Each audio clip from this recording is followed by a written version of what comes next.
When I was younger, I never expected to live past my teens. I laid awake at night wondering what the heck was wrong with me.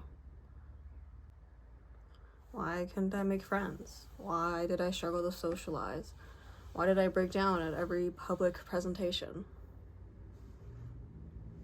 Why did I feel the need to vomit every time I had to answer present whenever the teachers called on me? I didn't want to be the shy kid. But apparently this anxiety that I felt wasn't normal. Apparently not everyone thinks the way I thought. And it turns out it wasn't just shyness or me being a teenager. It was something a little bit more profound. Something that took 21 years before someone listened, or really until I talked loud enough for someone to hear me. And I wasn't a normal kid, very far from it. Didn't really fit societal expectations. Wasn't really your typical girl. So I grew up in a somewhat Christian household. My dad was Christian. My mom didn't really care. Let's just say etiquette and social behaviors were very closely monitored by my father. So every mistake I made, every failed test, a wrong laugh, or a twitch, literally anything that deviated from what he wanted, usually resulted in a barrage of verbal abuse. Was it bad all the time? No.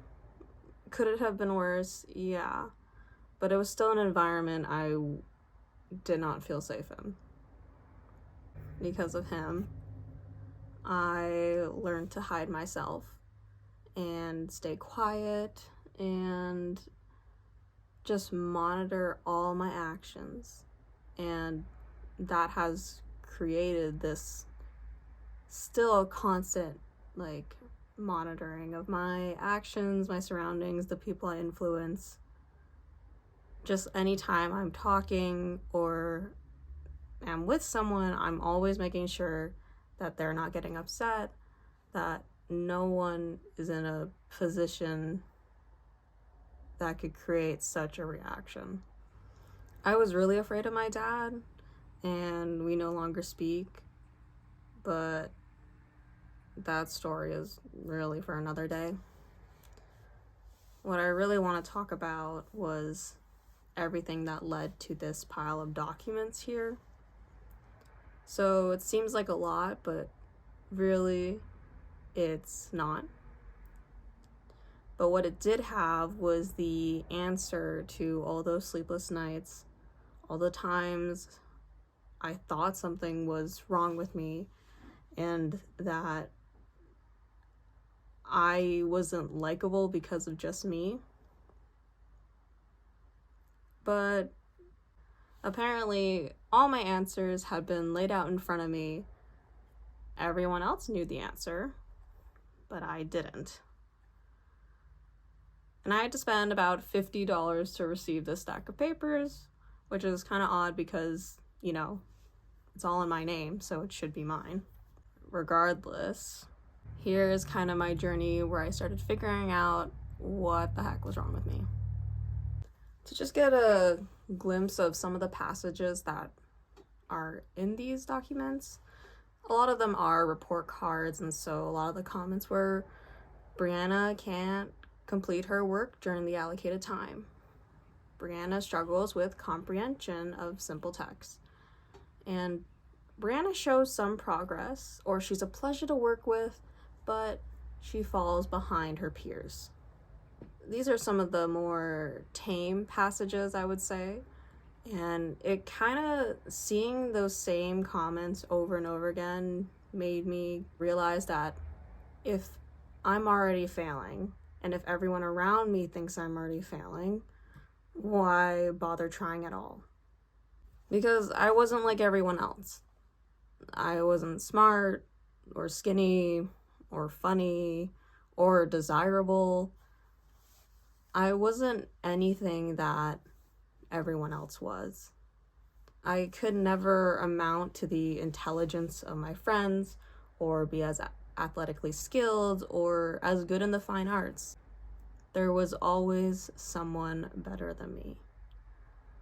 And I was also really bad at math and science. My progress in other subjects were either below average or just average. No matter how hard I tried, no matter how much I studied, I never got as close as I wanted to be to everyone else. I wanted to be as good as everyone else. I didn't want to feel like this. But I guess there's always got to be a kid that's slow. And I was the weird one, the dumb one, the shy emo kid who cried during every oral presentation. But starting around 11th grade, something changed. Or rather, like, a possibility had sparked. I was watching Hannah Gadsby's comedy special, Douglas. It's really good, highly recommend. And their humor and experiences that they were talking about really reflected my own, like, in a way that was too similar. It kind of got me thinking, because the whole point of their show speaks about a certain diagnosis they got, and that diagnosis was autism spectrum disorder. So finally I thought, am I autistic? And I researched the heck out of that. I went on every website, checklist, every symptoms, like everything I could think of, and experiences of other autistic people just to see. And I was like, wow, that's like me staring back at me. I wasn't alone. So the experiences I had when I was a kid were actually right here in front of me. Maybe I am autistic. Maybe that's why I couldn't be like everyone else. And so I ran excitedly to my partner and asked her nervously, kind of like, hey, do you think I might be autistic? She looked me right in my eyes and said, no, I don't think so. And that was it. I felt stupid for asking. At the time, I was really crushed because I thought I'd finally cracked the code at understanding who I was. And I kind of shut down. But years later, when we talked about it again, she profusely apologized to me and explained at the time that she had a very narrow view of what autism was. When she told me that she didn't think so, she was actually telling me what she thought I wanted to hear. She thought I wanted to hear, no, I don't think so. Not to mention, since I wasn't a white boy who loved trains or couldn't speak, I didn't really make the cut of what we traditionally thought of what autism is. And, well, spoiler alert, I am autistic, and really unfortunately, I am a walking stereotype because I fucking love trains. This is a story of my diagnosis, or one version of it. A version that was built by paperwork, memories, and the pieces I had to dig out for myself. So, what is autism? When I look it up, according to WebMD, autism, also called autism spectrum disorder, is a complex developmental condition that affects how people interact, communicate, learn, and behave. Which is a pretty simple way of saying that it affects everything. My brain, my body, my understanding of the world around me, literally my whole existence. With all this rambling and exposition out of the way, let's dive together of how growing up undiagnosed in a community that saw behavior that deviated from the standard as embarrassing and shameful, and essentially how did it affect me? Why, if it's so ingrained in everything that I do, how come no one noticed? Autism is more complicated than what WebMD states, even what I just briefly gave you. Not only for those of us who are actually diagnosed with autism, but the conversation that surrounds it. To put it into perspective, some of the research I've been doing, I found that autistic youth who are between the ages of 2 to 20 years old were 2 to 10 times more likely than the average kid to be mistreated, abused, or even killed. And the people committing this maltreatment and abuse were their caretakers, their parents. 2 to 10 times more likely. Well, why is that? The simple answer I can give you is it said that these parents were really stressed, were tired of caring for their child, or it was a moment of frustration because the child just wasn't acting like they wanted them to and they got mad about their behavior. Even some of them murdered their child because they didn't want them growing up in a world not designed with autism in mind. They were so afraid that once they grew up, they wouldn't be able to live without their caretakers. And what's kind of frightening or scary about this whole statistic is that the harm autistic people face isn't decreasing at all. It's actually rising. Or to be fair, it could be due to just the higher number of people getting diagnosed with autism, and with that could mean that the cases of maltreatment or abuse are rising because of that. But it's still 2 to 10 times more likely that they'll be mistreated just because they've been diagnosed with autism. This number grows either through homicide, or another factor that autistic people are really prone to is suicide. Autistic folks are really part of a vulnerable population, and it scares me because I was moments away from being part of that statistic. Autism is considered to many the ultimate tragedy, and I do believe there's some truth to it. We are seen as leeches, sucking off the life and love of everyone around us, especially our loved ones, in a way to fill our agenda and sabotage the normal life our families could have had. Autism becomes the ultimate tragedy and a death sentence, not because we're actually broken or because there's something wrong with us, but because society treats us like we are. Because the world has decided that some lives aren't worth anything.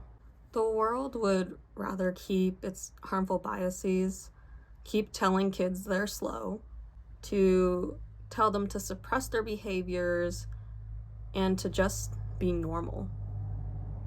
And the thing is, we just can't.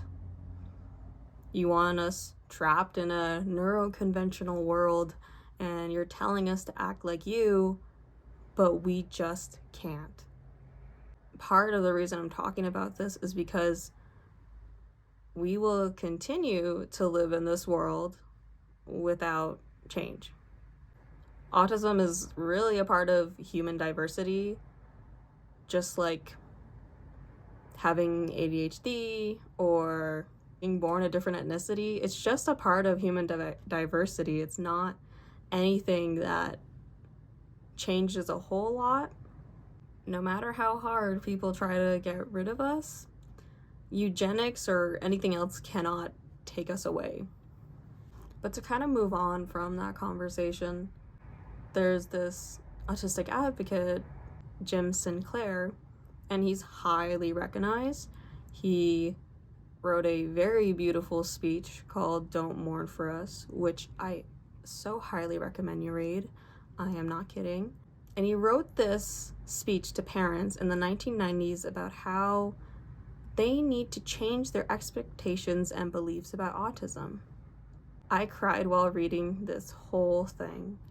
Not just because it was true, because I never heard anyone say or talk about autism like that before. My experience and frustrations were staring back at me. And this autistic white man was just speaking truth. And I never felt more understood. Some of the passages, or I guess I highlighted 2 passages that really stood out to me. One of them is literally the first line, and it says, "Parents often report that learning their child is autistic was the most traumatic thing that had ever happened to them." You know, it's not a competition, but I've got some traumatic things that would be a little bit more terrifying than learning if I had a kid and if they were autistic. Yeah, I feel like that is a bit of an exaggeration on the parents' part, not what he's writing, because thinking it's the end of the world because your kid has been diagnosed with autism, really, it ain't that deep. And the next passage he wrote, "Autism isn't something a person has or a shell that a person is trapped inside. There's no normal child behind the autism. Autism is a way of being. It is pervasive. It colors every experience, every sensation, perception, thought, emotion, and encounter, every aspect of existence. It is not possible to separate the autism from the person, and if it were possible, the person you'd have left would not be the same person you started with." And that just, yeah. Really. You can't separate the autism from the person. And why it sickens me so much and why people are still looking for a cure. How are you supposed to cure us? There is no magic autism be gone pill. And even, let's say, for ADHD, there are pills to help with concentration and stuff like that, but it doesn't get rid of the ADHD. It just helps it so that they can be forced to function in the neurotypical realm. Right?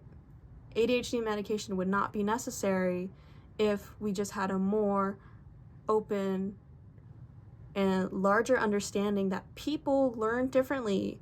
People are the traditional productive in different ways. Your value as a person isn't just tied down to what you can do and how much money you can bring into the economy. But in this neuro-conventional world, it is. It's why people still look for a cure that will never come. So now we know what autism is, or as much as I could explain it to you. And to be clear, again, it's something that you can't separate from the person. It's not a tag, it's not an added option, it's not a stylistic choice. It really just is. But again, like I said before, if autism is a complete part of me, why did it take so damn long to get a diagnosis? To break this down, let's take a childhood photo of me. Okay, let's look at me there. So I'm not white. Okay. I'm not a boy. Yeah, could figure that one out. I'm not a genius or a superhero. or a failure or a monster, and I was able to look people in their eyes most of the time. Well, if we look at all this, shit, I missed the mark. So this limited view of autism back in the early 2000s meant that a huge chunk of undiagnosed autistic kids were deemed slow. I figured out I was the slow kid around first grade when I was mocked for reading slowly and was unable to progress as quickly as the rest of the class. And this kind of progressed into later on in elementary school, and eventually when I got to high school and transferred, I wasn't really bullied, but I was alone. And it's not exactly the fault of anyone. I wasn't excluded in high school, but I just couldn't make the connections that I had back in elementary school. And the funny thing is, throughout this whole journey of me learning about my autism and who I was, I realized I had never made a friend by myself. All my friends either approached me or we were part in a group setting that made us talk to each other, but I had never actively made one by myself. And that hurts. It kind of sucks. It makes me feel like I wasn't good enough. If you haven't already figured it out, school was a nightmare for me. My anxiety was just out of control. I would stay awake at night, force myself to stay awake to avoid falling asleep and having tomorrow come faster. I know the logic doesn't make total sense, but in my head, when I was staying up till 3, 4 a.m. every night, it was more bearable than having tomorrow come quicker. And you know, when I graduated high school, I thought, hey, I'm gonna be free. I'm gonna be stripped away from all these norms or these thoughts that people have of me, and I just get to start brand new, fresh, and finally be that normal person at uni. But obviously, or I don't know if it was obvious to you, but to me, it was so much worse than high school. I was so exhausted. A way I had never felt exhaustion before. I was not ready for it. And it wasn't necessarily the schoolwork or it is partially the giant change in routine, but it wasn't the intensity of the work. It was more difficult and it was more complex, make us actually use critical thinking skills, but that wasn't what I struggled with. I felt like I couldn't talk to anyone. I couldn't keep up to date with the friends I had back in high school, or even the same friends who went to the same uni as me. I could not handle the bus ride. I hated it, and I still kind of do. And I hated talking to strangers, and I even hated seeing people I knew and had to talk to, because I just didn't know what to do. I did make it through my first 2 terms, so fall and spring, and I finally got to summer term and was like, okay, so 7 courses in total over the 2 terms. I'm like, great, let us try to relax in the summer. I hate the summertime because of the heat, so let's just take 1 online class and let's just, relax. I've been working really hard. But I couldn't. My body shut down. I didn't want to be here anymore, and I dropped the class. And I didn't know why. I felt like such a failure.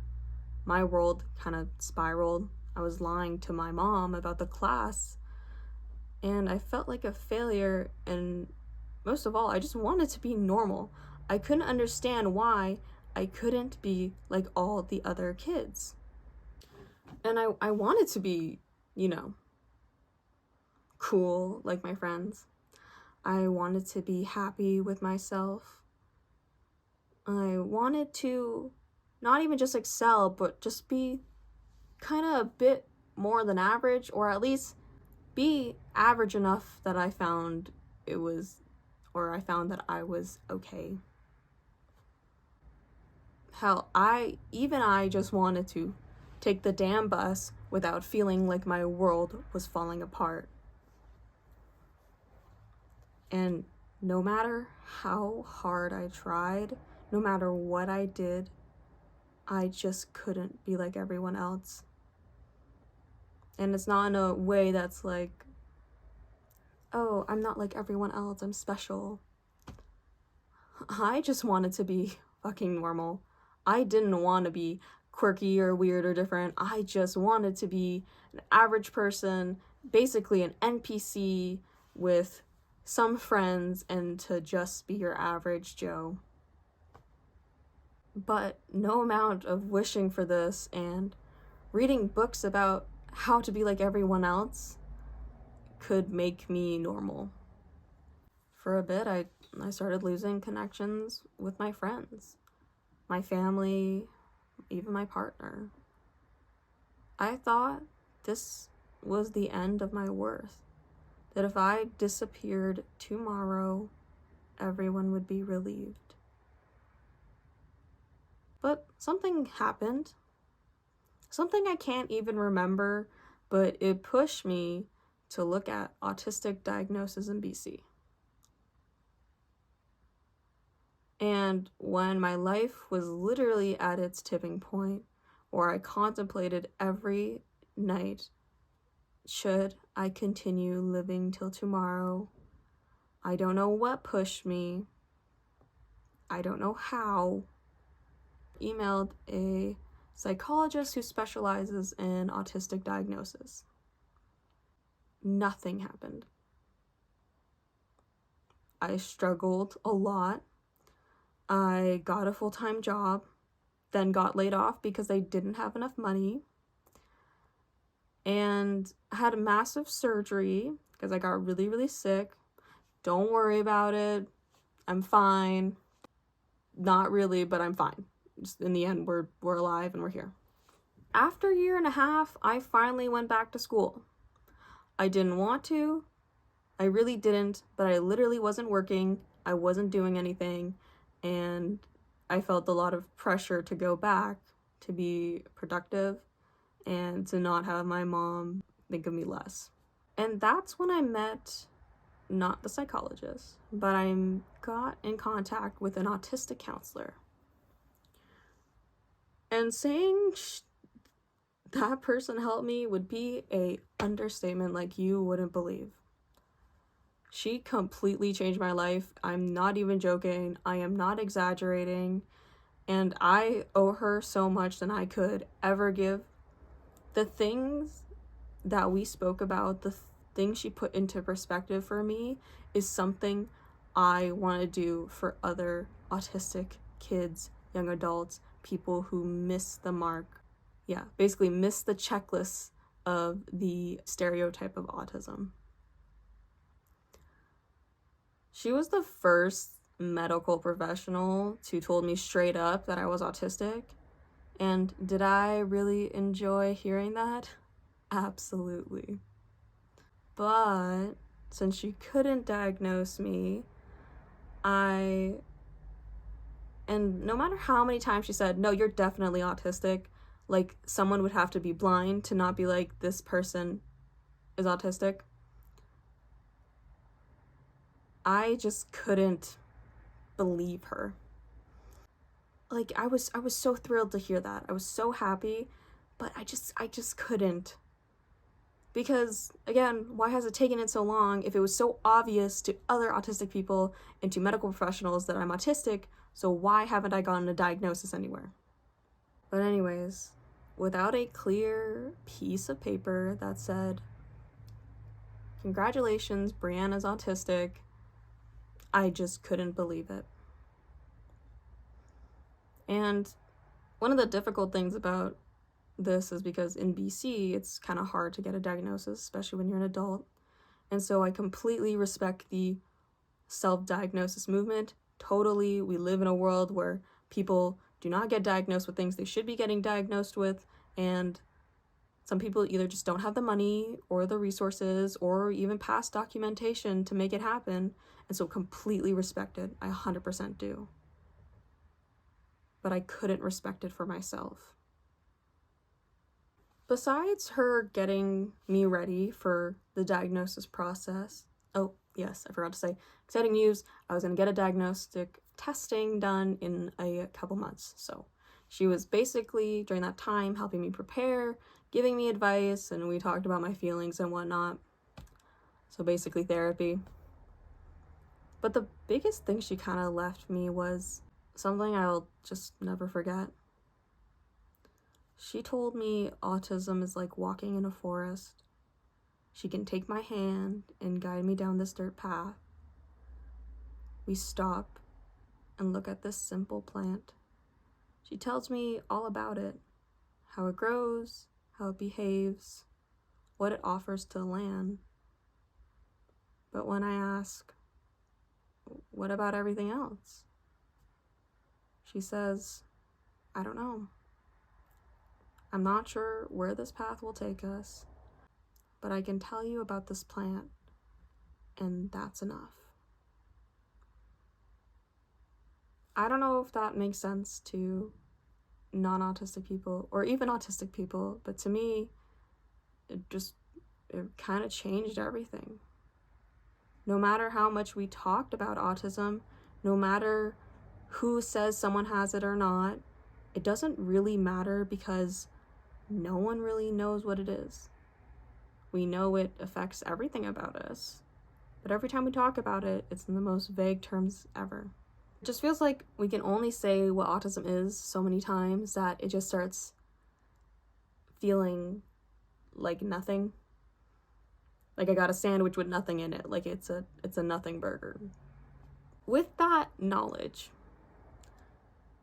in preparation for this diagnostic testing, I was tasked, not by my counselor, but the psychologist I was talking to get as much medical documentation as I could about myself. And that's where this giant pile of paper comes in. It's mostly because autism cannot just manifest itself. You're not suddenly born neurotypical and then you become neurodivergent. It's not how that works. You're born with it. You're born with autism. It is what it is. And because autism just can't manifest itself, it must be present from day one, and you need to be ready to have basically all the proof, because they're not going to believe you, especially as an adult, because they're like, why didn't you get diagnosed when you're younger? And I'm like, well, why don't we take a look at the checklist? Fucking not white, not a boy. Like, I've already messed up the first two criteria. And so, getting ready to look for all this information, I approached my mom and went, okay, do you remember like all those school documents about me, any of the medical testing or whatnot? And I was like, I'm ready to look for it now, like I need it, and didn't really tell her why. But she kind of just looked at me and she's like, check the crawl space, I think. The crawl space. If you don't know what a crawl space is, think of it as like a basement, but not really designed for anyone to be in it. It's more of just a storage place underneath the home. I live in a pretty old house, so let's just say dirty, wet, moldy, and I know for a fact, hidden in the gaps, I know there are insects waiting to pounce, and I am completely terrified of them. Like, it's such an irrational fear. It's not just like spiders, it's like every single insect I am terrified of. So I kind of crawled on my hands and knees to my girlfriend and was like, hey, can you go into the crawl space for me? And she kind of went, yeah, because it really wasn't a big deal to her. And so I gave her a mask so she wouldn't inhale any of the toxic mold. And She went down there. I watched her carry out 21 document folders. And when I mean, like, not just like little paper folders, but the big boxes, 21 of those that she had pulled out. She was on her hands and knees, crawling up, putting them all in a row. Some of them were labeled even before 1993. But I'm telling you now, we looked through every single folder. Didn't matter if it was undated, didn't matter if it was even before I was born. We looked through all those documents and I couldn't find anything. I could find mentions of my name in documents, but nothing. Until after looking through 21 folders, half of them are literally covered in mold. Like, all the papers are just unkept, and I'm like, wow, they're literally rotting. I had begged my girlfriend to go back down there and see if there's anything else. Because she loves me, she did go. And she came out with this undated box, so a little more well kept. It was like plastic. And as I opened it, I saw my name on some of the documents, and I looked and it's school report cards. And so I'm like, yes, this is it. I finally found something to be like, yes, I've been autistic since day one. Believe me, I'm not just making this up. And I ripped out all those papers. I ripped them all out. Barely anything. Some report cards. Some notes. Finally, I found this kind of not super large, but large enough document from a speech therapist, because I got speech therapy in school. Yeah, some of my favorite lines from that was, Brianna's slow, but given enough time and she can figure things out. And that was said everywhere, and that pattern continued in my report cards. Besides that, I had nothing. I was so angry. We went through all that for nothing. I remember back in elementary school, and I know I'm not making this up, but I was taken out of class, put in these rooms, and given a bunch of random tests by either psychologists. So one of the time it was the vice principal, there was other teachers, all just doing these random tests that I didn't understand what they were for. And be it from building blocks into intricate shapes to doing word associations to doing math equations, they put me through everything.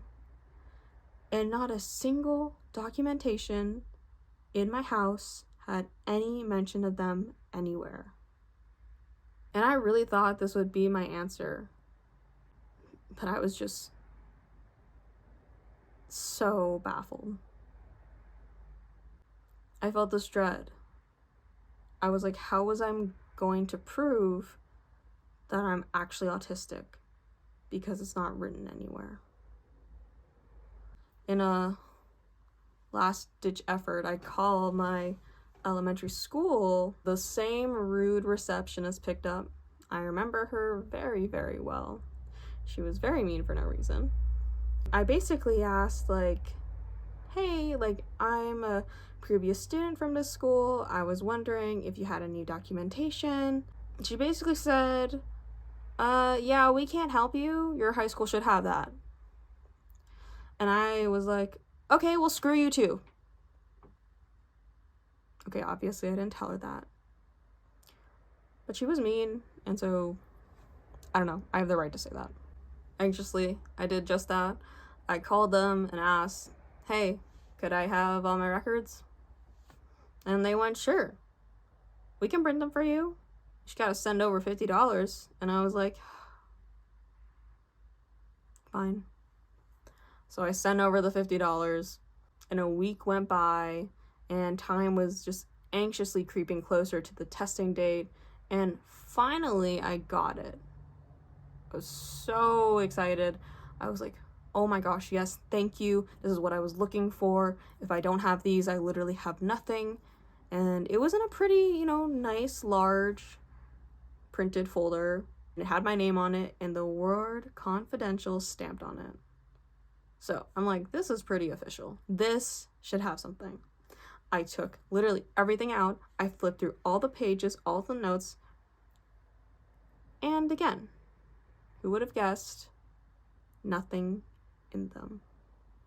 Besides the dread I already felt, I felt even more hopeless.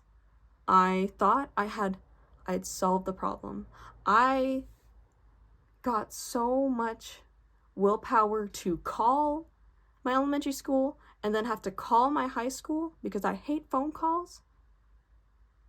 And here I am with absolutely nothing that could be like, yeah, no, she was autistic. We just didn't get her diagnosed. So, being upset, I photocopy everything, all those documents, and I send them to my psychologist. Before I did that, I did every possible autism test online, everything, and I copied all the results and all my answers, and I send them to her. I sent her probably over 100 pages of just random notes that I thought were useful, and I was just like, I need anything right now. I need you to believe me that I'm not making this all up in my head. And as I sent that, I just sobbed. I felt that after all this work and this thought I've been kind of playing with for 4 years, that if I didn't get diagnosed with autism, I would lose everything. And finally, the testing day did come. I was wearing green sweatpants, I had an anime shirt on, and a green sweater with white shoes. I am a little bit ashamed to say that it did take me an hour to pick the outfit out. I didn't know what to wear. What are you supposed to wear to psychological testing? And also, it's like, is this outfit autistic enough? Is it not? I'm like, okay, I'll just wear what I normally wear. But then I was like, oh, am I trying too hard? Does she think because I'm wearing this that I'm trying too hard to appear autistic? So those worries were autism. Anyways, I went there with my partner who drove me because I cannot drive. So many little factors that just go, yeah, no, you're definitely autistic. But at the time I didn't know. And I thought I could bring my partner during this testing. I really thought I did. But she couldn't. And that kind of froze me up. But there I was, right after waiting a whole year and a half and a couple months to be alone with my psychologist so she can test me. There I was sitting just in the chair with her across from me, and she had a clipboard in her hand, and oh my gosh, I can't tell you how much I was shaking, just wanting this to be over, to just for her to look at me and go, no, you're autistic, and that just be the end of it. And during this testing, I was like, okay, do I try to make eye contact and appear normal so that it doesn't look like I'm faking it, and also that if I am autistic, it will just naturally appear. And then I was like, okay, at the beginning, she had placed fidget toys on the table next to me. And I was like, okay, is this a test? Is she trying to see if I'm trying to pretend to be autistic, or if I'm actually autistic and I need to touch those? Did I want to? Yes, I did. Again, walking stereotype. But I was like, no, I'm not going to do it. There's no way. This is a test.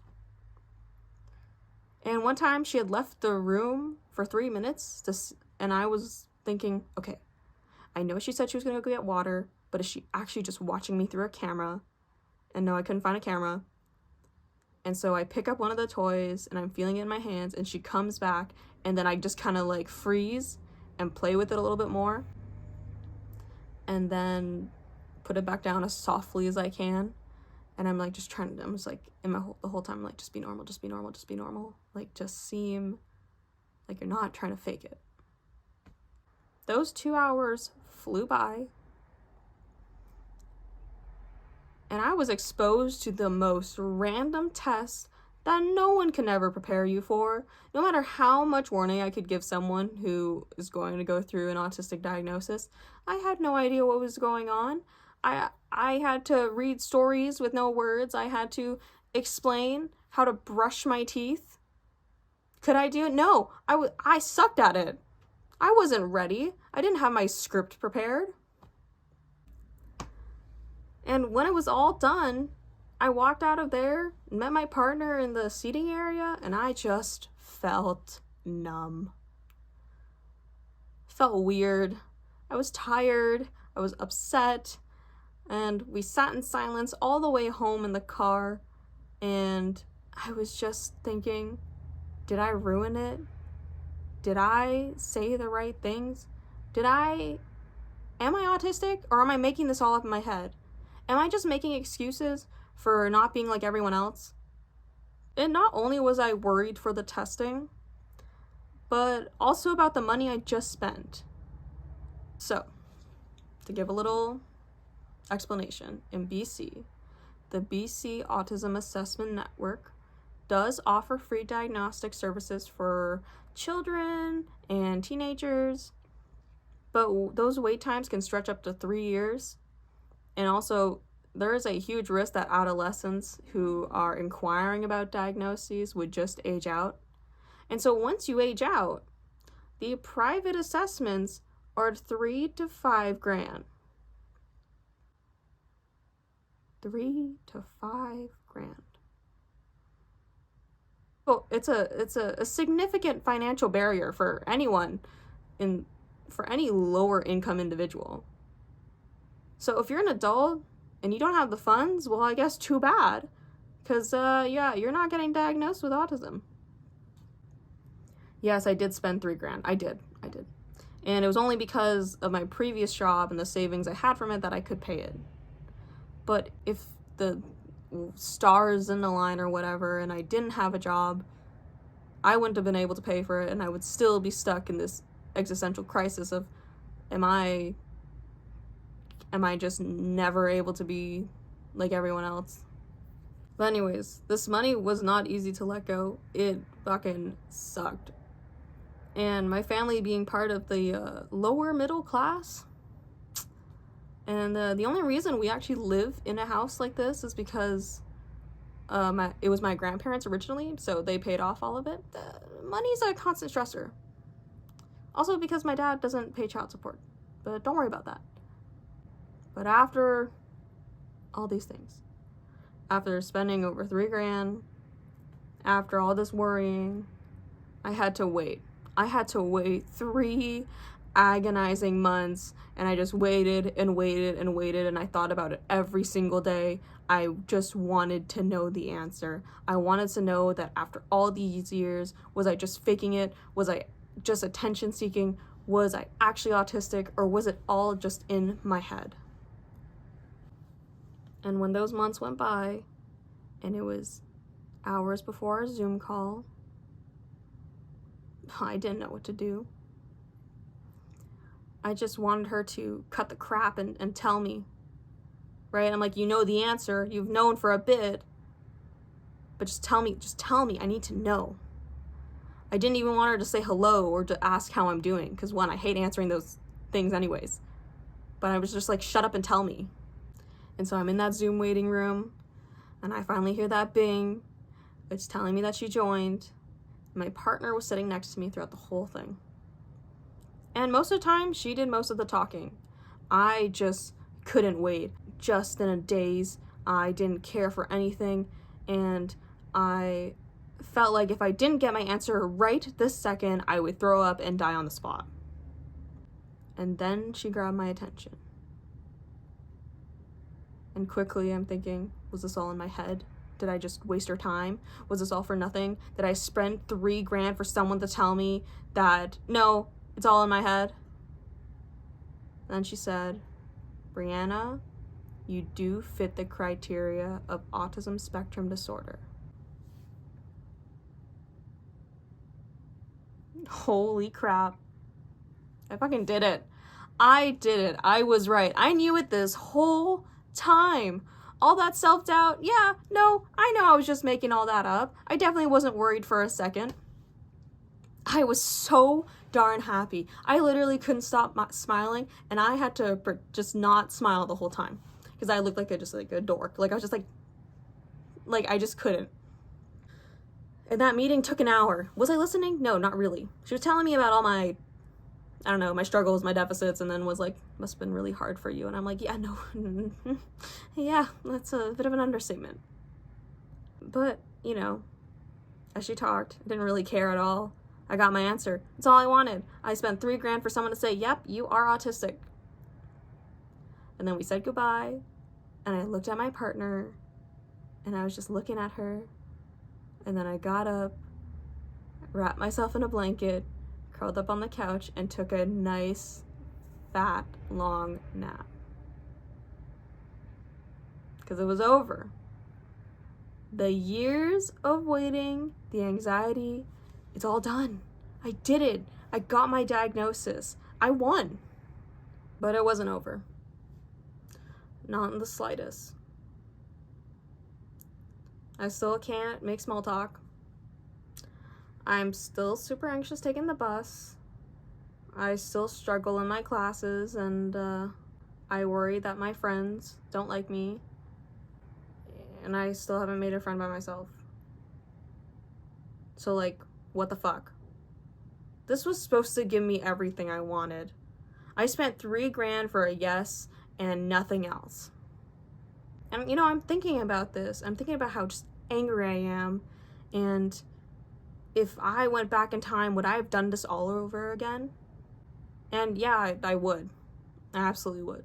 Because sadly, this stack of paper, this single psychologist, this single paper is worth more than my life. Because this diagnosis gave me accommodations at school. It gave me the reassurance that I can be who I am and that I can joke with my friends and be even more blunt than I already was. That my connection to animals wasn't weird. That being alone didn't mean I was lonely, and I could just simply exist and be okay with myself and give myself forgiveness and patience. And that was so amazing. I felt so happy because of this, and I needed it. It felt so good to finally understand what was wrong with me. But it also made me so fucking angry. You were telling me that if someone noticed I was different than neurotypical children, that I could have grown up with accommodations and kindness towards myself, that I could look into my 8-year-old eyes and tell her that nothing is wrong with her. I felt like I had failed her, and she wanted to fucking die. She wanted to be like everyone else, and no one noticed how she struggled. So only now, because of this stupid fucking pile of papers, someone can tell me my struggles are finally real and that I get to spend additional time on tests now. Yeah, that's really it.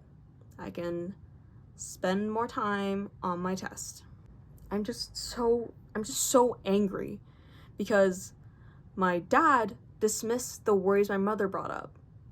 And when he did that, I'm even more mad that my mother didn't fight more, that didn't say, hey, no, I think our daughter does need help. I'm angry that my school labeled me as slow and nothing else.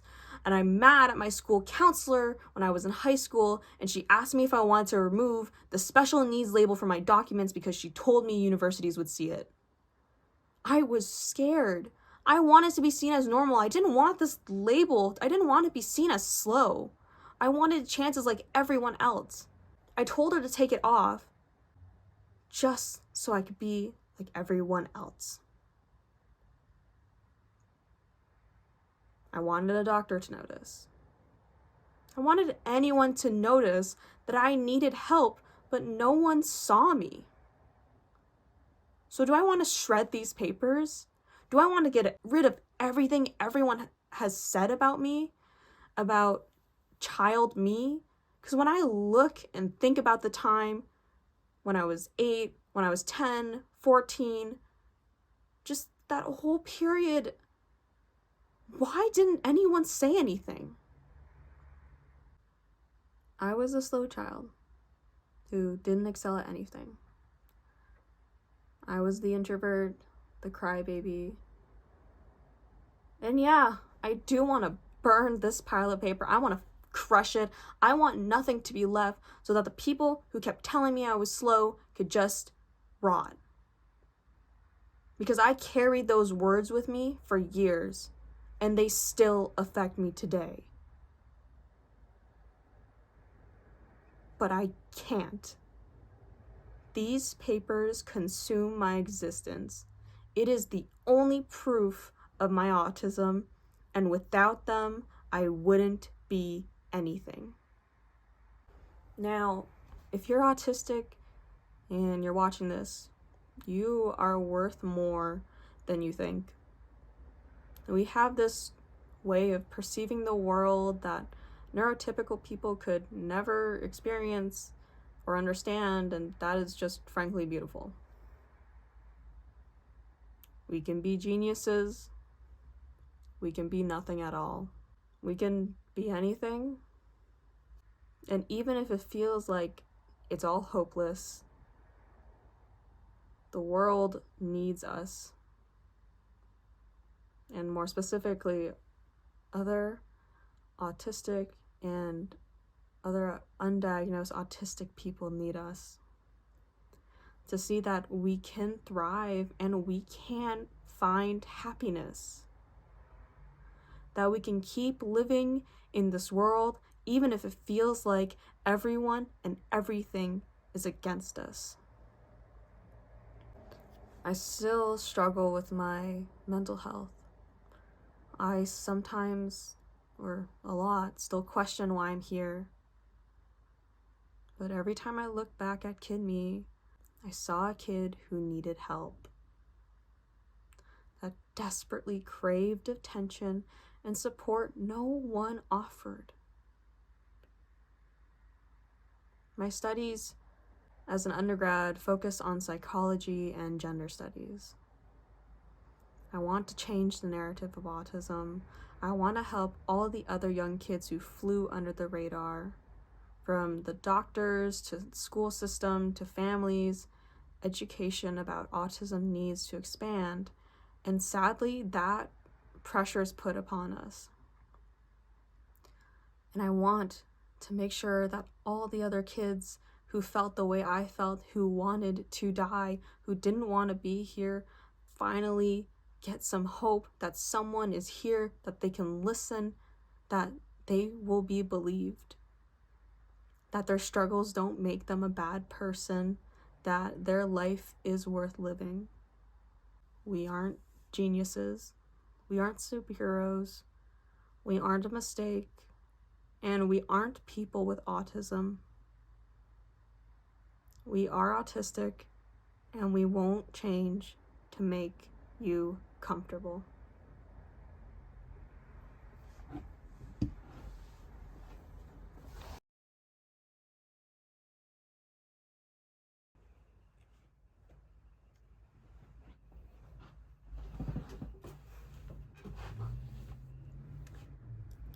Well, that was a lot. Never thought I'd be sharing my story in this format like this. It's definitely hard to talk about it and be vulnerable with such a story. And part of this video that I made is for my final project for one of my classes, but it's also something I've been thinking about and wanting to do for a while now, because the thing that helped me a lot was hearing other people's stories and knowing that we can find happiness, that there is a happy ending, as cliche as that sounds. And yeah, these documents do like prison, but also really freeing, because I can get accommodations with them, but it's also like the only thing I am. It's a very complicated conversation, and the thing is about this documentation, I'm actually quite fortunate to have, because a lot of, other people let's say if you've immigrated from your country to Canada and you don't have access to this documentation, it's really hard to get the kind of help that you need, especially if you're seeking an autism diagnosis. No matter your journey, no matter how you get here, even if you never get officially basically prescribed autism, like, just know there is a whole community and people out there who will support you. I will, even if we never meet. But yeah, there are people there who want to help. And this video was a lot, so down below I've put the suicide hotline. There's also one specific to BC. It's not just a suicide hotline, but it's a kind of 24/7 help hotline to, like, even if you're not at the brink or at the edge, you can still call and talk about your issues. But I think the last thing I want to leave you off is my philosophy to how I live. I believe in no matter how long or how short you are, like, your presence is in someone's life, to always be that happy memory, or not even a happy memory, a neutral memory. That's what I try to strive to be. And if you need help, reach out. I know someone will listen, someone will care for you, even if they don't show it. I was fortunate to have my partner and my family who's pretty supportive.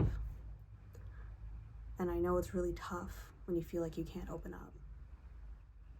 But hey, on the off chance you're struggling and you see this video, I don't know, email me, leave something in the comments.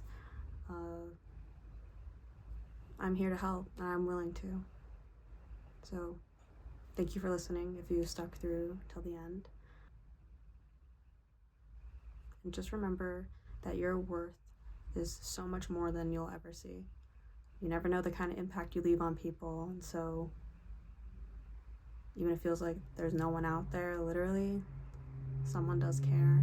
Someone does remember you. Someone knows your presence. Be it if you show up to the same coffee shop all the time, or if you're just in class. Even I notice when people aren't there that I see regularly. But hey, take care of yourself, and if this is helping you figure things out, just be autistic and proud. And for all the allistic people that are watching this, check up on your neurodivergent friends. Check up on just the people around you. Just a common human kindness thing. But again, sorry. Thank you for listening. I appreciate it. Goodbye.